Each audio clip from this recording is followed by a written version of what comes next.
Let's talk bike racing, crit racing. We're at the Tuesday night crit, the B race, Cat 3, Cat 4.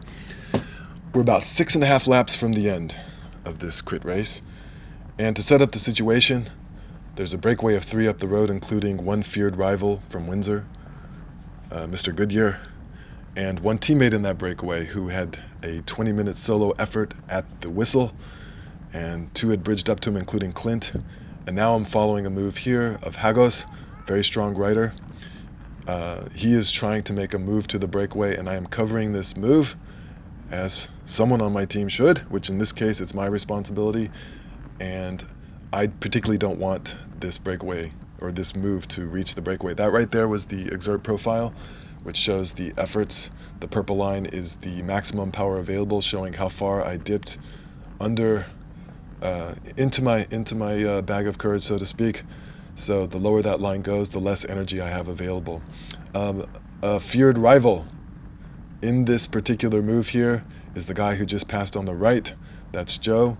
Joe smeared me in a sprint about, I guess it was, I don't know, about a month ago in this same race where he made an early attack and just blew away the field. I ended up second in that. So what I'm doing here is, again, staying on wheels, but I'm not contributing to this move. At this point, I was creating irritation in this group because I was not helping and I was just covering it. So this gets to something that happens in bike racing, in which there are disagreements between bike racers about what one should do and how one should do it. And so at this point, we had lost our impetus, and the group or the field is back on our tails, and this move is over in respect to being a bridging maneuver to the breakaway ahead. I guess, given the field of view with the GoPro, it is hard to see where the breakaway is. They're not tremendously far ahead, but they're substantially far ahead. Maybe, I don't know, I'm just guessing, like 20 seconds, 30 seconds ahead. So, what we can talk about, Joe opens up a little gap there where forces me to cover that. In his mind, perhaps if Toby, his teammate there on the left, makes this move with Hagos up to the breakaway, that's a good thing for his team. But I'm just being careful. I make sure that I cover that. And so when you're covering breakaways or breakaway attempts or bridging attempts, it does take energy to do so. It's easier, of course, to sit in and follow wheels. And even though I was only following wheels and not entirely getting in the wind, to be the second rider on the road, to be on the third rider on the road is catching more wind than, say, being in the bunch surrounded by people all around you. So bike racing is about saving energy and using your energy wisely and spending your energy in moves that make a difference. So Jeff's move, having been in this solo break and now the breakaway of 3, even if it doesn't make it to the end, is a very good move for us because it forces other people to expend energy. In this case, Toby right in front of me, spending energy. Hagos spending energy. Joe right behind me, the sprinter, has put in an effort in that bridging attempt that I didn't have to put in, and so he has expended some more energy relative to me. The goal, bike racing isn't about necessarily who puts out the most power. The actual goal is perhaps to put in as little power as possible relative to your speed so that you have more capability of putting out more speed when you need to. Just to run some quick numbers from this race, my normalized power for the entire race, which was just over, I think, 38 minutes, was 285 watts. If you're into the Strava weighted average, that was 264 watts, and the overall average power was 228 watts. So this was actually less of an effort than the second place I got the last week. I was in this race in which there were breakaway attempts that I was in and that I was contributing to, and I really had to dig deep in that one. So the profile was tougher for that particular race. Foreshadowing a bit towards the end of this race, I am sitting in and hoping for a sprint and waiting to hopefully unleash a good sprint. And that's something I've been working on. It's something you can work on. Being a better sprinter, maximizing your sprint ability, is going to put you in better position to finish higher than if you don't do it. And one of the most respected local sprinters has told me personally, at this level of racing, it's not really about being a natural sprinter. It's about training yourself to improve your sprint. And there's a lot of things that you can do to improve your sprint. I did have a sprint at the end, just to quickly go over those numbers. The last lap, of course, in a bunch finish situation, is going to be the highest energy expenditure as people are attacking, as race winning moves are attempted, and of course, unleashing your final sprint. So, the last 60 seconds of the race, I averaged 555 watts. So, you have to think to yourself, can I be in a crit, and can I have that ability to amp up my watts at the end of the race? In terms of the final sprint, peak power 1294 watts, and the last 22 seconds averaged 906 watts. So this is not bragging or anything like that. It wasn't PRs for me or anything like that, but being able to put out a big effort at the end is important for doing well. And that comes with better fitness. So, if you have a higher FTP and you can be below your FTP for much of the race, then that bodes well for having more energy at the end of the race. Of course, just practicing this. Are you in group rides where, perhaps you put in these hard efforts? If you have that kind of group ride, they may have some sprint points. Practice it, and you'll get better at it. Train your body to put in those kinds of efforts. So, at some point here, I decided that I was going to sit in. You can see rival sprinter. I guess if I say rival sprinter, that means I'm suggesting I'm a sprinter, but rival there, Ryan, in front of me in the red, white, and blue. He put in some efforts at the beginning of the race to help keep the speed of the group up, as Jeff was solo off the front, my teammate. Didn't want Jeff to get too far ahead. That was advantage to us because we want Ryan to spend as much energy as possible. Also, a little bit further on, Ryan puts in an effort bridging up to the breakaway. And foreshadowing here again, the breakaway does end up getting caught, the breakaway of 3. So given that I felt the breakaway was doomed at that point, that was also beneficial to us in that Ryan had expended energy to move up to the breakaway that was doomed. Now, Ryan's plenty strong enough that he could still win the sprint having done that. And we'll see later that one of the breakaway riders, despite spending all his energy in that breakaway, did very well in the sprint as well. So we're going to end up coming to a bunch sprint at the end here. The wind today was very strong from the south-southeast, about 14 to 15 miles an hour. On this part of the course, the wind is sweeping from the right of the screen to the left of the screen, so being on the left side is the more sheltered side. And then, of course, making this left turn here, you're in a tailwind, slightly uphill as you go to the finish. So anytime you do a race, it's helpful to know when you should go, when you should sprint, and how far you can go and how far it is. So we're going to make another left-hand turn here, and now we're in a little bit of a, this is the crosswind portion of the race, and the finish line is right ahead of us. And let me see if I can take a quick peek at how many laps are left. That said 3, so we have 3 laps left in the race. And I don't believe the breakaway has been caught yet. So,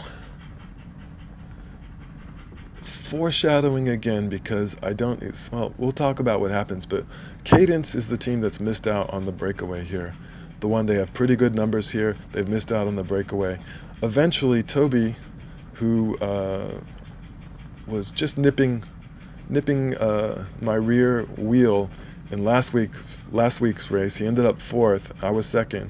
A guy went around him at the very end to take away the 3rd place on the podium for him.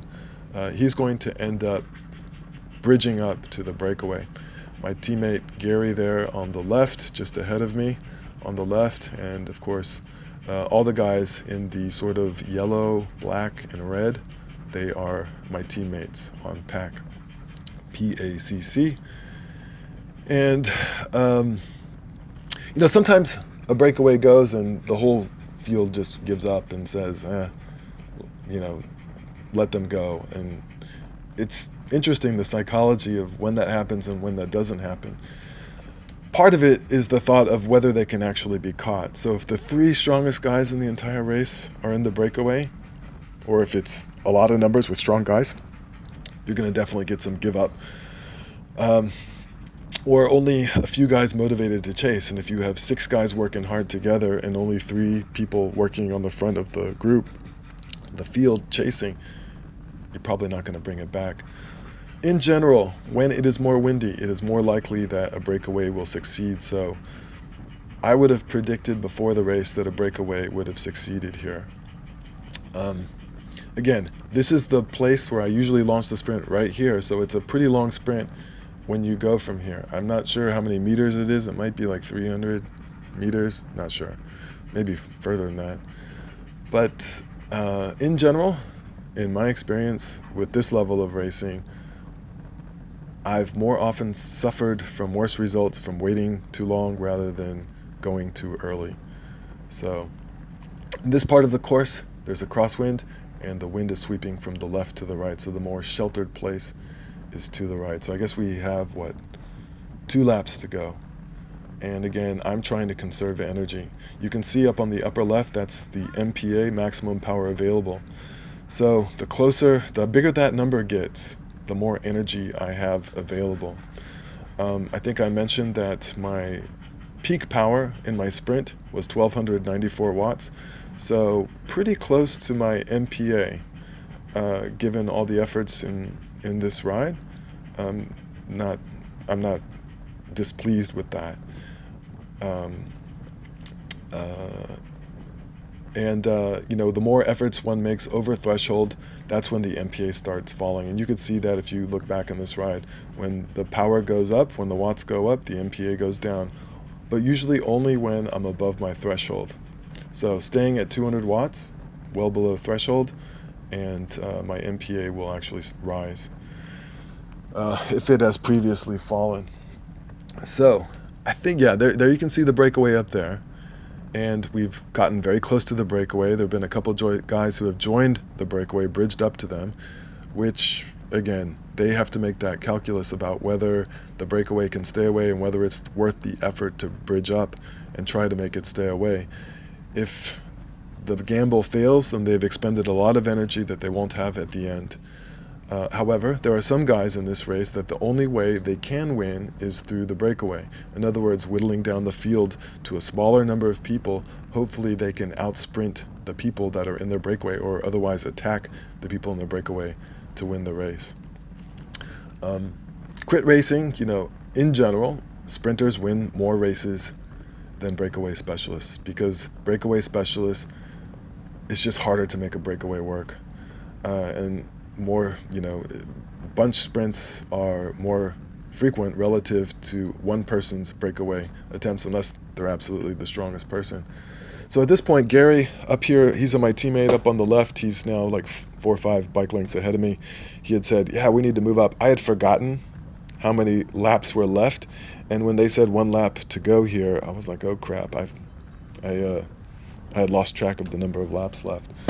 So thankfully, at this level of, if this had been an A race, probably this would not happen, where the group slows down here and everyone can just catch right back on, even though we're in the last lap. The pace would be high, people would be pulling on the front, it would be very hard to move up.